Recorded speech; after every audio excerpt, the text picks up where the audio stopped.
107.5 WBLS, your number one source for R&B.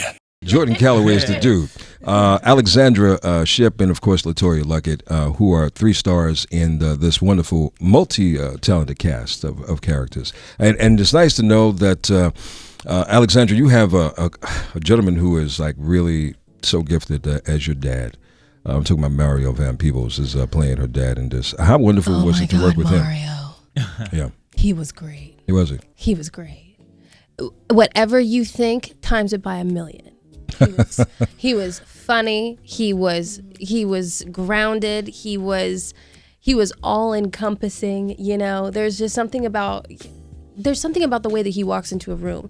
There's a level of presence that he has that I think that you're either born with or you learn over a certain period of time. And I feel like Mario has both of those. Well, you know, they say the apple doesn't fall far from the tree. If you did the research on who his daddy is. Oh, yeah. That's why I guess the persons that he has really just radiate so well across the board. He's great.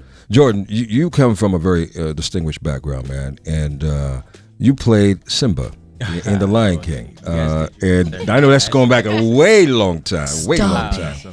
But that's you know what, that role in that production, it was huge. It was huge then. Right. It's still huge today. As a matter of fact, on Broadway in New York City, that production alone still packs the house. It stands out. It's phenomenal. It's a classic. And for you to be cast as Simba, that was a big thing. Yeah, it was. I mean, the experience at the time. I mean, I first auditioned when I was 9 years old, and more than anything, I learned perseverance. I learned adversity as a young man because I never booked it when I was 9 years old. I made it down to the bottom 3. I auditioned 24 times, and I still didn't get it. However, the beauty of it is that it taught me who I was as a young man, and it taught me adversity, something that my mother instilled in me, something that both of my parents instilled in me. And so it was that drive, that adversity to never give up. And I mean, when you can take something like that into the business that we are in, whether it's anything creative, you realize that you can go as far as you want to go. You know, you bring up a very interesting point. I'm glad you brought up those 3 areas of what your mom and your family has taught you over the years.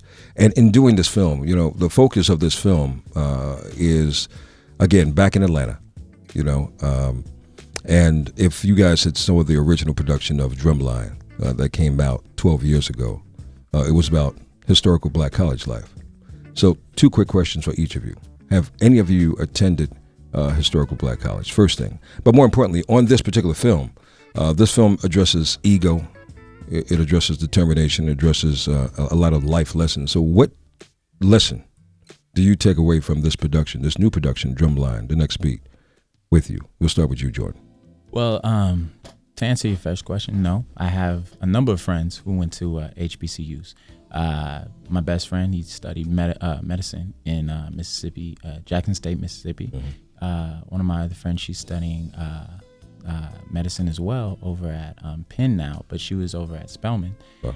So, I mean, I've been lucky to have those friends that have gone on to pursue their dreams and careers, because I've been acting since I was 5, and seeing them propel and do things beyond, you know, what they even thought they were capable. However, in response to your second question, if you wouldn't mind repeating that.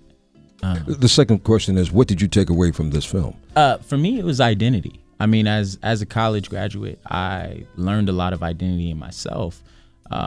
And I also realized that for Javen, the character I play, that, you know, we all have to go through that. We all have to face our skeletons, face our those demons that we have buried away, that we have to, in order to move along, in order to really find the gem that's within us, you know. We have to confront those, and we have to be able to push beyond that and keep going. LaToya, what would you say? What you took away from this film? Because it deals with so much. Yeah, it deals with a lot, actually. Gosh, it was so much. I would have to say the teamwork that was put into this movie. I mean, this was a huge cast. You're talking about, you know, not only, you know, the main 10, 12 that were on the call sheet, right, but we were working with like a 200-piece band, and I include them in as cast as well. Sure. 90-degree weather, June, July, and in Atlanta, Georgia. Everyone had to be on the same page. And it just taught me a lot about, one, this industry and how you have to just remain grounded, humble, remembering you're doing this. We were filming and we were putting together a movie, and we were all working for the same purpose. So it wasn't about an individual thing. It was about you doing your job, but also what you were doing it for, the purpose of it. And it was, one, to spread the words about HBCUs. You know what I mean? I know how much people love marching bands and things like that, but I wanted to bring attention to it. We need to get funding back into this thing. And, I think it's going to revitalize that attention. Yeah. And before we go back into music, I want to get to you, Alejandra. What do you take away from this wonderful production?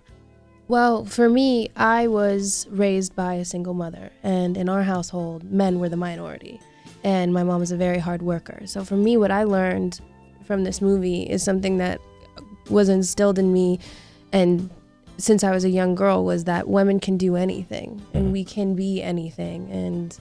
And Danielle in this movie wants to she doesn't see anything abnormal with wanting to be the first female section leader. She knows that it's special, but she's like, I can do this. Like, no one has ever told me that I can't do anything. And then she gets to the school where it's a bit of a man's world, and she's told that she can't do it, and she's like, this doesn't make sense. And it can come off as cocky, but it's actually a confidence in herself as a human being, not as a woman, not as a man, but as a human being.